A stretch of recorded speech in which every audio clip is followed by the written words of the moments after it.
नमस्कार दोस्तों, स्वागत है एक और वीडियो में।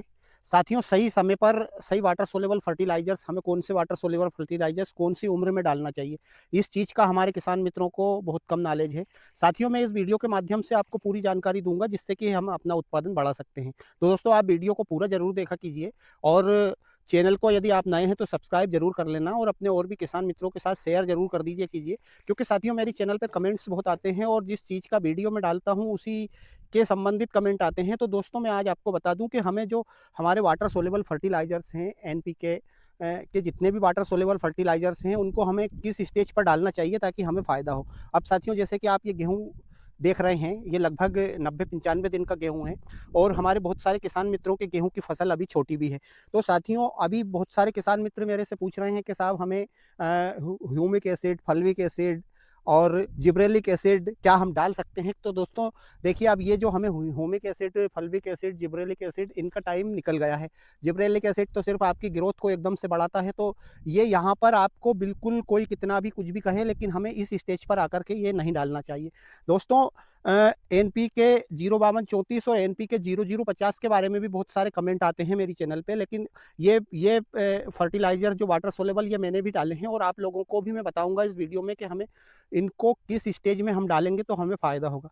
जैसे कि आपकी फसल 55 से 60 दिन की है, यानी कि जिस टाइम पे उसको जिस चीज़ की आवश्यकता है उस टाइम पे हम उसमें वो चीज़ डालेंगे तो हमें दोस्तों फ़ायदा होगा।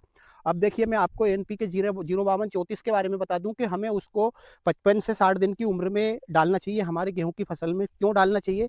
क्योंकि उस टाइम पे हमारे गेहूँ की फसल को फास्फोरस की और पोटाश की आवश्यकता होती है और एनपीके 05234 जो फर्टिलाइज़र्स है, साथियों, रिजल्ट बहुत कमाल का है उसका। रिजल्ट में कोई प्रॉब्लम नहीं है, उसके अच्छा रिजल्ट देता है और उत्पादन भी निश्चित रूप से हमारे गेहूँ का बढ़ता ही बढ़ता है। तो उसे हम 55 से 60 दिन की स्टेज में डालेंगे तो फ़ायदा ज़्यादा करेगा। क्यों करेगा? क्योंकि उस टाइम पे हमें थोड़ा-सा फास्फोरस भी मिल जाएगा, तो हमारे जो गेहूँ की जड़ें हैं अच्छे से ग्रोथ ले लेगा गेहूँ और जड़ें मजबूत होगी और जड़ें जितनी मजबूत होगी उतना ही अच्छा हमारा गेहूँ ऊपर ग्रोथ लेगा और उतना ही, क्योंकि हमने जो बेसल डोज में जो फर्टिलाइज़र्स दिए हैं, जो खाद दिए हैं, कहने का मतलब ये है, उसमें अब बहुत सारे किसान साथी ऐसे भी हैं कि जो पोटाश को नहीं डाल पाए हैं या कुछ किसान मित्र ऐसे भी हैं जिनको डीएपी नहीं मिल पाया था, तो कुछ ने कोशिश करी ऊपर से डालने की। लेकिन ऊपर से हमें कभी डीएपी डालना नहीं चाहिए, ये चीज़ें तो मैं आपको बहुत बार बता चुका हूँ। क्योंकि जब हम ऊपर से डीएपी डालते हैं तो मित्रों, डीएपी खाद एक ऐसा खाद है जो कि कुछ भी नहीं करता है।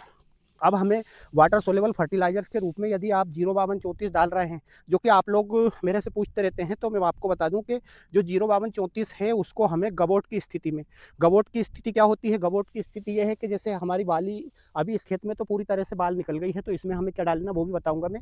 इस टाइप की यदि इस उम्र का आपका गेहूँ है तो गबोट की स्थिति में जो बालियां निकलने से पहले की स्थिति होती है, यानी कि बालियां निकलने ही वाली होती है, समझ आप ऐसे समझ सकते हैं, उस टाइम पे हमें 05234 डालना चाहिए दोस्तों।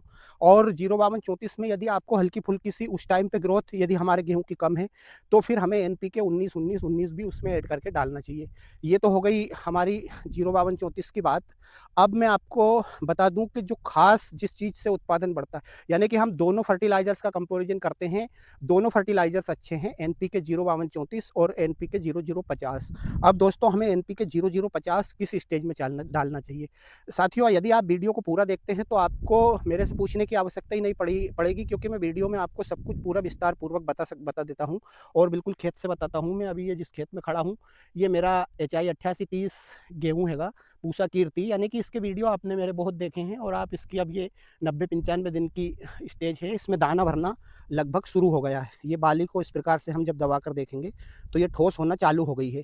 ये देख सकते हैं साथियों। तो अब जो एनपीके 0050 है, वाटर सोल्यूबल फर्टिलाइजर्स, यहाँ पर यदि हम उसका इस्तेमाल करते हैं तो बहुत शानदार फ़ायदा मिलता है हमें, क्योंकि सही स्टेज में सही फर्टिलाइजर्स डालने का यही फ़ायदा होता है कि हमें उसका रिजल्ट जो है वो पूरी तरह से मिलता है हमारे गेहूँ की फसल में।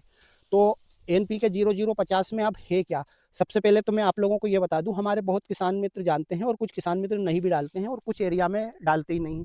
और ये जो स्टेज है मित्रों, यहाँ पर आकर हमें ज़्यादातर किसान मित्र आलस की वजह से समझ लीजिए या परेशानी की वजह से समझ लीजिए, क्योंकि इस टाइम पे स्प्रे करना एक तरह से किसान मित्र असंभव जैसा ही समझते हैं कि भाई हम हमारे गेहूं में पूरी बालियां निकल गई है, अब इसमें हम स्प्रे कैसे करेंगे तो बहुत सारे गेहूं टूटेंगे। लेकिन दोस्तों, यहाँ पर यदि संभाल करके एक स्प्रे NPK 0050 का निकाल दिया जाए तो काफ़ी शानदार उत्पादन गेहूँ का आता है, ये आप मेरी चैनल पे देख चुके हैं।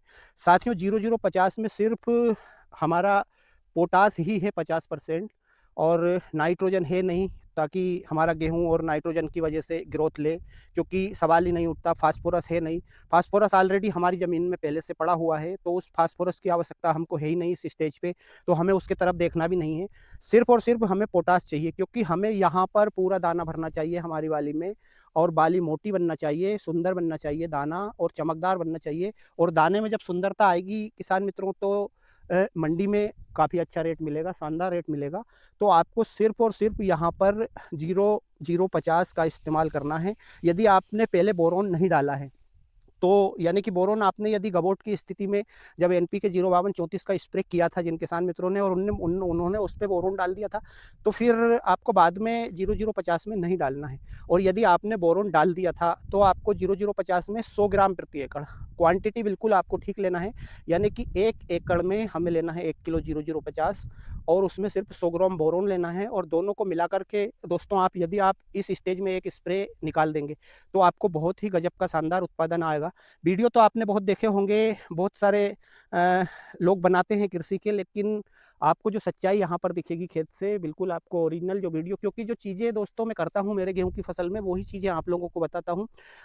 उससे आपको, ये तो आप बिल्कुल निश्चिंत रहिए कि जो चीज़ें मैं बताऊँगा उससे आपको नुकसान होने वाला नहीं है। साथियों, फ़ायदा उत्पादन 3 से 4 कुंटल एकड़ ज़रूर बढ़ जाएगा आपका। आप बहुत सारे वीडियो आपने ऐसे भी देखे होंगे कि साहब ये चीज़ डाल लिए आप, इस टाइम पे ये डालिए, इस टाइम पे ये डालिए, तो आपका उत्पादन हो जाएगा दुगना। साथियों, दुगना मुगना नहीं, लेकिन हाँ, जो हमारा एक एवरेज उत्पादन है, जैसे मान लीजिए हमारा किसान 17 से 18 कुंटल प्रति एकड़ का जो उत्पादन लेता है, जो कि एक सामान्य उत्पादन माना जाता है 20 कुंटल तक गेहूं का। यदि वो थोड़ा सा एफर्ट लगा इस टाइम पे, जो चीज़ें मैं बता रहा हूँ वो उस टाइम पे यदि गेहूं की फसल में डालता है, तो निश्चित रूप से वो 25 से 30 कुंटल प्रति एकड़ पे आराम से पहुंच सकता है। शुरुआत से लेकर के, बेसल डोज से लेकर के, तो आपकी जब तक बालियां निकल गई है उसके बाद गेहूं पकता है, यानी कि जो गेहूं की स्टेज आप इस प्रकार से समझ सकते हैं, ये स्टेज है।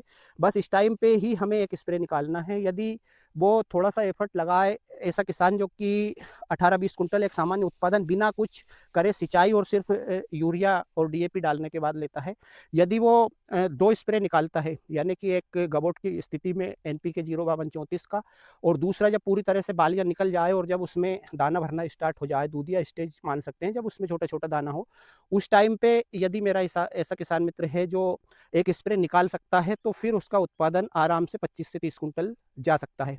जा सकता है क्या, बिल्कुल जाएगा निश्चित रूप से। आप एक एक बार करके देखिए। आप थोड़े से एरिया में भी कर सकते हैं, ऐसा नहीं है कि फिर आपको यकीन हो जाएगा तो आप अगले साल और एरिया बढ़ा सकते हैं।